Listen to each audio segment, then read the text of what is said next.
The Two Invalids. Rampo Edogawa. The two men had just come out of the hot spring.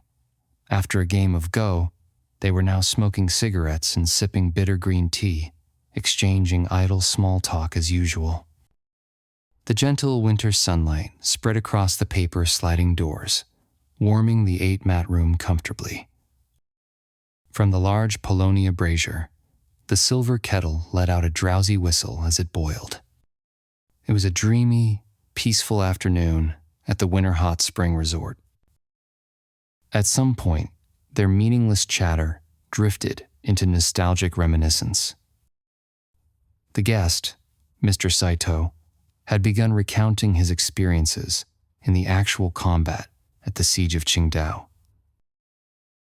The host, Mr. Ihara, warmed his hands over the brazier and listened silently to the bloody tale. From somewhere far off came the faint chirp of a warbler, as if offering a quiet interlude to the story.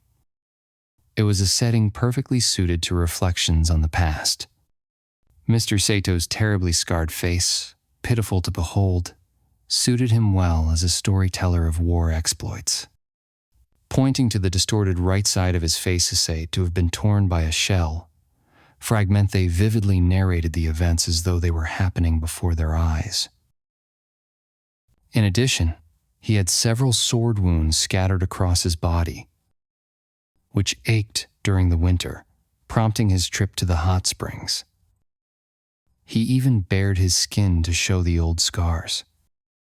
Back in my youth, I too had my fair share of ambition, but looking like this, it's all over for me now. With these words, Mr. Saitō brought his long war tale to a close.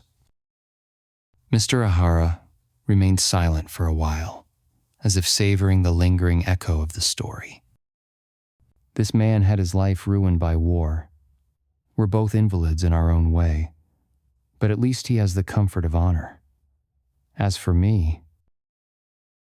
Once again, Ihara brushed against the old wound of his heart and shuddered. Compared to his own pain, he thought Mr. Saitō, troubled only by physical wounds, was still far more fortunate. Perhaps now I should share my own confession. After a tale of courageous warfare, mine might be a little too gloomy.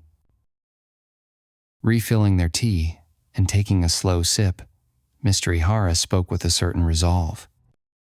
"I'd very much like to hear it," Mr. Saitō replied at once, casting a quick glance toward Ihara as if bracing for something, but quickly lowering his gaze again with an air of nonchalance. At that moment, Ihara thought, Something about Saito's expression as he glanced at him felt oddly familiar. Since their first meeting just about 10 days ago, Ihara had sensed something like a lingering bond from a past life between them. As the days passed, that feeling only deepened. Otherwise, how could two men, staying at different inns and of differing social standing, grow so close in just a few days? Ihara couldn't help but think so. There's something strange about this. I'm certain I've seen that face somewhere before. But no matter how much he thought, he couldn't remember. Could it be that this man and I were childhood playmates long, long ago, so far back we'd barely developed a sense of self? Thinking along those lines, it didn't seem impossible. I imagine it must be a fascinating story. Come to think of it, today feels like just the kind of weather that brings back memories of long ago. Saitō said, as if urging him to continue. Mr. Ihara had never before spoken of his shameful past to anyone. Rather, he had tried his best to conceal it. He had even attempted to forget it himself, and yet, for some strange reason, today he suddenly felt compelled to tell the story. Well, I don't quite know how to begin. I was born as the eldest son in a somewhat old merchant family in 20 Town. Perhaps because my parents spoiled me too much, I was sickly from a young age. I even started school a year or two late because of it. But aside from that, I grew up without any particular hardship. From elementary school to middle school, and then on to XX University in Tokyo, progressed through each stage a bit slower than others, but reasonably well. After arriving in Tokyo, my health improved steadily, and as I delved deeper into my specialized field, I began to find it genuinely interesting. I also started making close friends. Even the hardships of boarding house life turned out to be enjoyable, and I spent a carefree and happy student life. Looking back now, those days were truly the peak of my life. But it was about a year after I came to Tokyo, perhaps not even a full year, that I began to notice something horrifying. At this point in his story, Mr. Ihara gave an involuntary shudder. Mr. Saitō, stubbing out his half-smoked cigarette in the brazier, leaned in to listen with increased attention. It happened one morning. I was getting ready to leave for school when a friend who lived in the same boarding house came into my room. While waiting for me to finish dressing, he teased, "You were really fired up last night, weren't you?" But I had no idea what he was talking about. Fired up? You mean I was the one talking passionately last night? I asked, puzzled. My friend burst out laughing and said, "You haven't washed your face yet this morning, have you?" and continued to tease me. When I pressed him for details, he explained that late the previous night, I had entered his room while he was sleeping, woken him up, and suddenly launched into a heated debate apparently comparing the views of Plato and Aristotle on women, or something like that. After rambling on at length, I supposedly left without even waiting to hear his opinion. It sounded like a completely absurd story. "I think you must have dreamt that," I said. "I went to bed early last night and slept soundly until just now. There's no way that could have happened." But my friend insisted, saying, "Look, here's proof it wasn't a dream. I couldn't get back to sleep after you left, so I stayed up reading, and I even wrote this postcard at the time. Nobody writes postcards in their sleep, right?" We went back and forth like that with no clear resolution, and I headed off to school. While waiting in the classroom for the lecturer to arrive, my friend looked at me thoughtfully and asked, "Have you ever had a habit of sleepwalking or talking in your sleep?" The moment I heard that, I froze in terror. I had indeed had such a habit.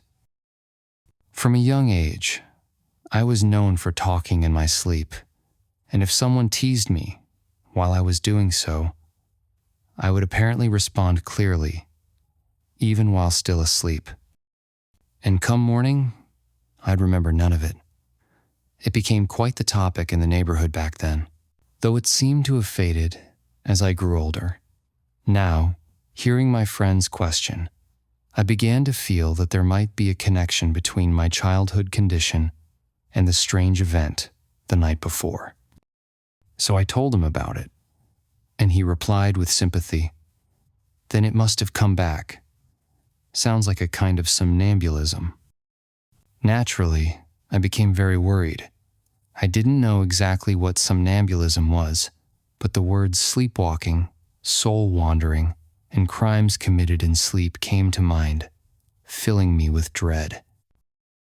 Above all, to a young man like me, the idea of having done something so foolish while asleep was utterly mortifying. If this sort of thing were to happen frequently, what then? I was anxious beyond measure. 2 or 3 days later, I finally gathered the courage to visit a doctor I knew and consult him. He said, "It does sound like somnambulism, but don't worry too much over a single episode. Getting overly anxious about it can actually make the condition worse.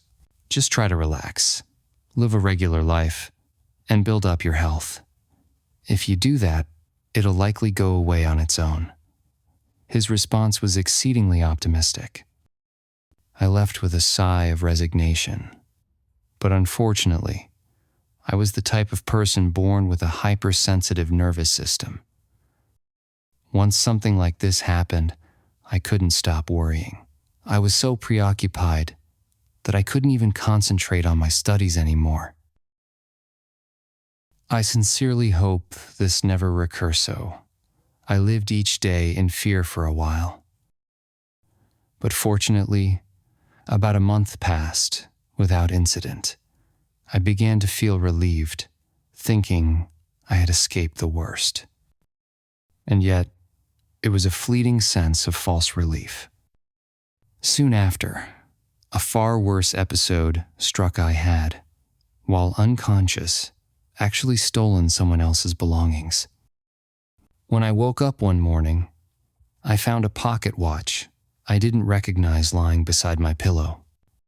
While I was still puzzling over it, a man who worked for a company and lived in the same boarding house began making a fuss, saying, "My watch is gone. I can't find my watch." At that moment, I realized the truth, but I was so mortified I couldn't even bring myself to apologize. In the end, I had to rely on my old friend to explain that I suffered from somnambulism. The watch was returned, and somehow the matter was settled. But from then on, rumors spread like wildfire. Ihara is a sleepwalker. It became a hot topic, even in the classroom at school. I desperately wanted to cure myself of this shameful affliction. I bought every book I could find on the subject, read them thoroughly, tried various health methods, and of course consulted multiple doctors. I did everything I could, but rather than improving, the condition only worsened. Once or twice a month, sometimes more, the episodes continued. And each time, my range of wandering expanded little by little. Every time it happened, I would either bring back something that didn't belong to me, or drop one of my own belongings wherever I had gone. If not for those objects, perhaps the incidents wouldn't have been discovered, but there was always some piece of evidence left behind. Or perhaps there were other episodes that went unnoticed simply because no evidence was left. Either way, it was an eerie and unsettling experience even for me. One time, for instance, I apparently slipped out of the boarding house in the middle of the night and wandered through the graveyard of a nearby temple. Unfortunately, a fellow boarder, who happened to be passing by on his way home from a party, caught a glimpse of me beyond the low hedge. He went around spreading the rumor that he had seen a ghost there. When it was later revealed that the ghost was me, it caused quite a stir. That's how it was I became a laughingstock. Surely, from an outsider's perspective, it must have been quite a comedy, something worthy of a Sogonoya farce. But for me, living through it, it was nothing short of torment. Only someone who has experienced it can truly understand what it felt like. In the beginning, I was terrified each night, wondering if I would make another blunder. But gradually, the fear evolved. It wasn't just the episodes themselves, it was the very act of sleeping that frightened me. Eventually, the mere idea of lying in bed at night became a source of anxiety. It may sound ridiculous, but I grew to loathe even the sight of bedding. Whether it was mine or not, for most people, bedtime is the most restful part of the day. But for me, it became the most agonizing. What an unfortunate fate I had. And from the moment these episodes began, I harbored one overwhelming fear. It wasn't just that I might keep becoming the butt of people's jokes. I feared that one day this comedy might turn into a tragedy, an irreversible, life-shattering tragedy. As I mentioned earlier, I had gathered and reread countless books on somnambulism, so I knew of many real-life cases of crimes committed during sleep. Among them were some truly horrific, bloody incidents that made my skin crawl. Given my naturally anxious temperament, it's no surprise I was deeply disturbed by this. Even just seeing a futon filled me with dread. Eventually, I realized I couldn't go on like this. I resolved to give up my studies and return home to the countryside. So one day, this was more than 6 months after the first episode, I wrote a long letter to my parents, explaining everything and asking for their advice. While I was waiting for their reply, the very thing I had dreaded most came to pass.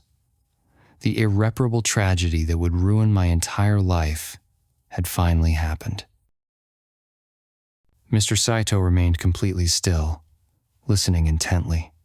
Yet, his eyes seemed to convey something beyond mere interest in the story they seemed to speak. The hot spring town, long past the New Year's bustle, had grown quiet. There were few guests, and not a sound disturbed the stillness. Even the chirping birds had fallen silent, isolated from the world. The two ruined men faced each other in tense silence. It happened exactly 20 years ago, in the autumn of Meiji 20. Yes, it's quite an old story. One morning, when I woke up, I noticed a strange stir in the house. Being a man with a troubled past, I immediately felt a wave of unease, wondering if I had made another mistake. As I lay there trying to grasp the situation, a creeping dread began to crawl up my spine. Something was wrong, seriously wrong. I timidly looked around the room, and something about it felt different, subtly altered from the way it had been the night before. I got up and inspected the room more carefully. Sure enough, my eyes caught sight of something unusual. By the entrance to the room sat a small cloth bundle I didn't recognize. The moment I saw it, I snatched it up and shoved it into the closet. Then, like a thief, I quickly scanned the surroundings and let out a long sigh of relief. Just then, without a sound, a friend of mine slid open the shoji screen and poked his head in.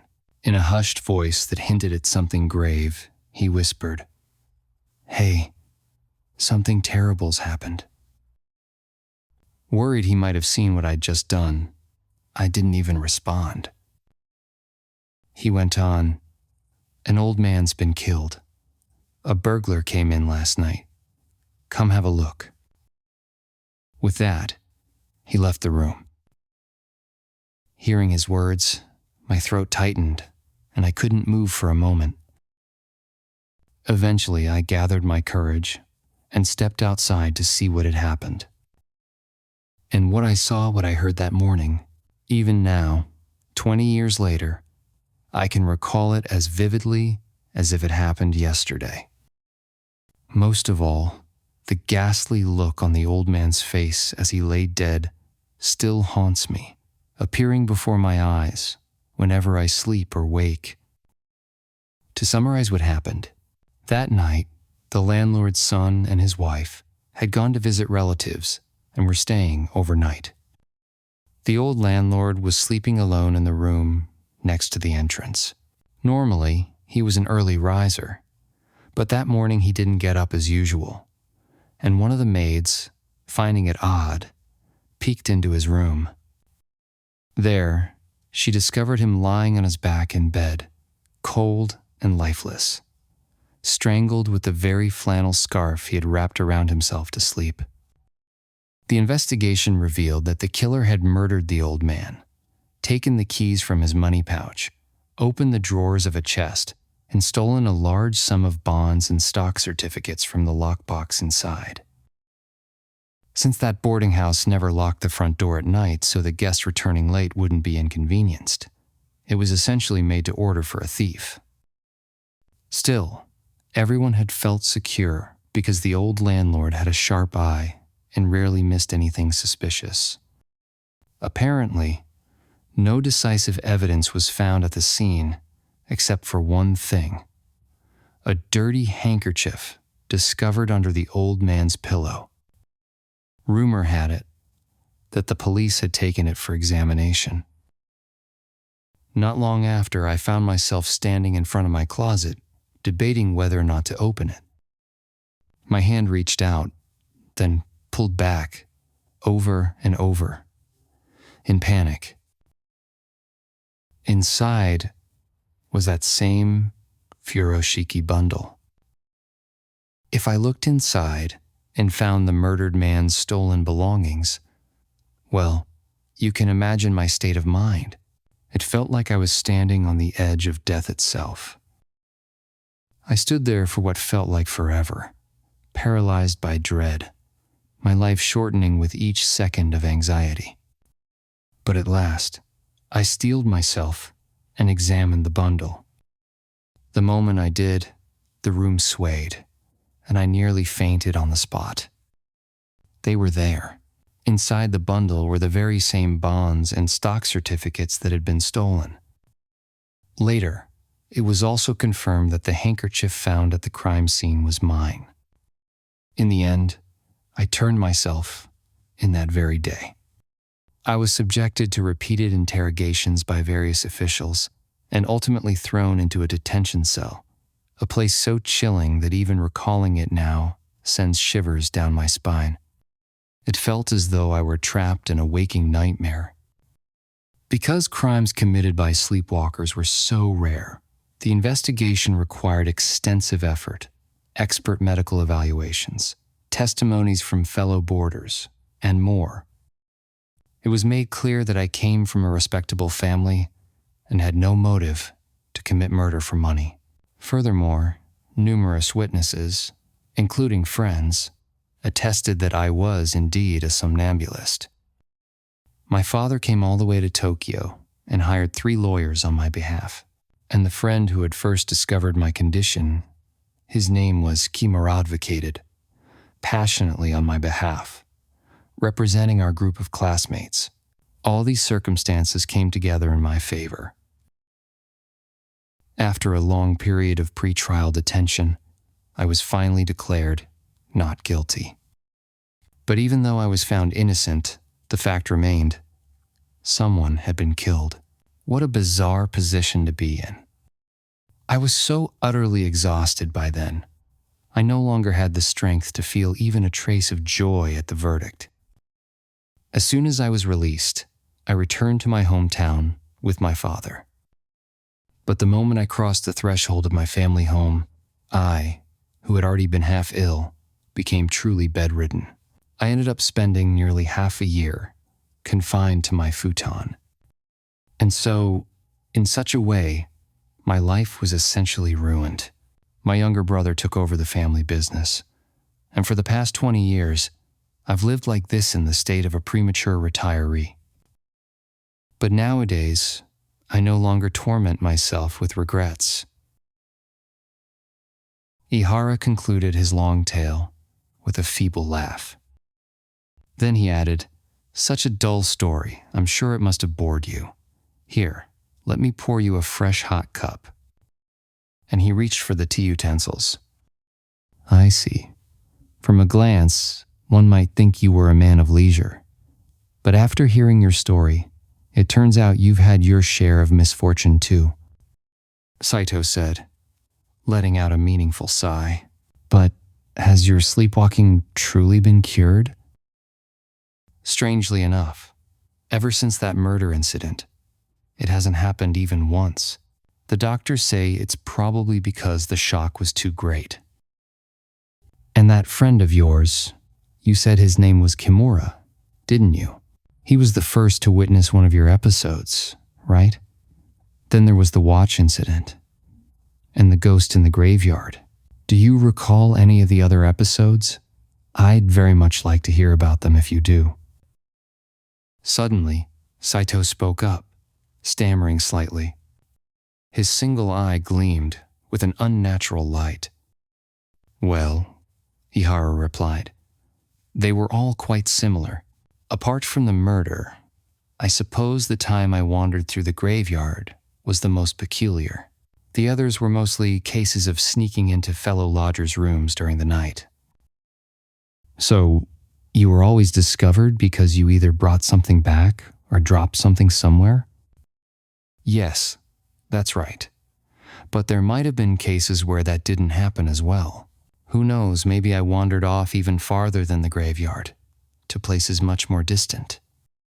When you had that first debate with your friend Kimura, and when you were seen in the graveyard by that office worker, were there any other times you were seen by someone? Oh yes. It seems there were many more such cases. Some people said they heard footsteps pacing the hallway of the boarding house in the middle of the night, and others claimed to have seen me entering someone else's room. But may I ask why you're asking all this? It almost feels like I'm being investigated. Ihara gave a harmless laugh, but truthfully, he couldn't help feeling a little uneasy. No, I do apologize. I certainly didn't mean it that way. But you see, with a personality as gentle as yours, I find it hard to believe that even in a dreamlike state, you could do something so dreadful. And there's one thing that's been troubling me. Please don't take offense. Living apart from the world like this, as a disabled man, I've grown terribly suspicious by nature. But tell me, have you ever considered this point? That with sleepwalkers, the symptoms are completely unknown to the person themselves. They might wander or talk in their sleep, but come morning, they forget everything. They only start thinking, maybe I'm a sleepwalker, after someone tells them so. Doctors say there are physical signs, but even those are vague and hard to detect. It's only when a full episode occurs that the diagnosis becomes clear. So, maybe it's just my suspicious nature, but I can't help wondering how you could believe in your condition so easily. Ihara was beginning to feel an indescribable sense of unease. It did not come so much from what Saitō was saying, but rather from the terrifying appearance of the man himself, from something hidden behind that face, something unknowable. Still, he forced himself to suppress the feeling and responded, I see. Yes, I too had my doubts at the time of the first episode. I even prayed that it might all be a mistake. But when the episodes kept coming, again and again, without pause over such a long time, there was no room left for such comforting illusions. But it seems to me that you failed to notice one crucial detail. Namely, that very few people have actually witnessed your episodes. In fact, to boil it down, perhaps only one person truly has. Ihara realized that his companion was imagining something outrageous. It was, indeed, a terrifying notion, one beyond the reach of ordinary human thought. Just one person, you say? No, certainly not. As I mentioned earlier, there were plenty of people who saw my figure entering someone else's room, or who heard footsteps in the hallway. And as for the incident at the cemetery, though I forget his name, a company employee definitely witnessed it and even told me about it. Even setting that aside, every time I had an episode, there was always someone else's belongings would end up in my room, or my own possessions would be found far away in strange places. Surely, that leaves no room for doubt. Objects can't just change places on their own, can they? No, the fact that evidence appeared every single time you had an episode, that is precisely what makes it suspicious. Think about it. Those items didn't necessarily have to be moved by your own hands. Someone else could have quietly placed or relocated them. And while you say there were many witnesses, even in the case of the cemetery or the glimpses of your silhouette, all of that remains vague.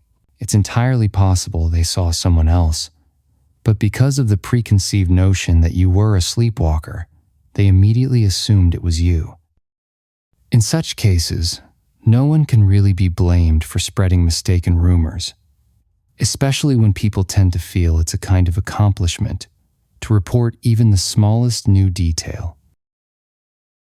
Now, if you think about it this way, it's not impossible that the handful of witnesses and all that so-called physical evidence were nothing more than the handiwork of one man, a magician, so to speak. A very skillful one, yes, but no matter how skillful, a trick is still just a trick. Ihara sat staring blankly at his companion, as if struck dumb. He looked like a man so overwhelmed that he had lost the ability to organize his thoughts. "Well then," the other continued, "if I may offer my opinion, I think all of this may have been an elaborate trick devised by that friend of yours, Kimura. Perhaps, for some reason, he wanted to eliminate the old landlord of the boarding house. He wanted to kill him quietly, without raising suspicion. But no matter how cleverly the crime is committed, once a murder takes place, someone must take the fall. So, he needed a scapegoat, someone he could frame, but in a way that would cause as little harm to that person as possible. Now, just imagine, just suppose, that Kimura found himself in such a situation. Wouldn't it be perfectly logical, even brilliant, for him to choose someone like you, someone trusting, someone meek, to craft a whole act, a grand drama, casting you as a sleepwalker? Wouldn't that be the ideal plan? Let us begin with this hypothesis and examine whether it holds up logically. Suppose that this man Kimura, seizing upon an opportunity, told you a fabricated story, something entirely made up. Conveniently for him, the fact that you had a tendency to sleepwalk in your childhood served to bolster the credibility of his tale. Let's say his attempt was unexpectedly effective, thanks to that background. Then, Kimura proceeds to steal items, watches, or other belongings from the rooms of other boarders and secretly places them in your room while you're asleep. Or, conversely, he quietly steals your possessions and deposits them elsewhere. He might even disguise himself to resemble you and wander about the cemetery or the boarding house corridors at night. In these various ways, he manipulates the circumstances, using clever tricks to deepen your own belief in the illusion. At the same time, he subtly spreads the narrative among those around you, persuading them as well. Once the idea that you are a somnambulist is firmly established both in your own mind and in the minds of others, she chooses the perfect moment to strike. Kimura himself kills the old man he has targeted, and then places the stolen property quietly into your room. He also leaves one of your stolen belongings at the crime scene. Now, doesn't this sequence of events seem perfectly rational from a theoretical standpoint? You can't point to a single inconsistency in the logic, can you? And what would be the result? Your own confession. Admittedly, this would be painful for you, but from a legal perspective, even if you weren't declared fully innocent, the punishment would be relatively light. After all, the crime was supposedly committed under the influence of a medical condition. For you, the guilt would be far less than if you had consciously committed the murder. At least, Kimura must have believed that.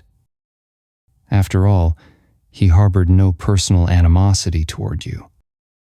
But if he could hear your confession now, see how things turned out for you, he would surely be filled with regret. I truly beg your pardon if I've said anything offensive. Please don't take it the wrong way.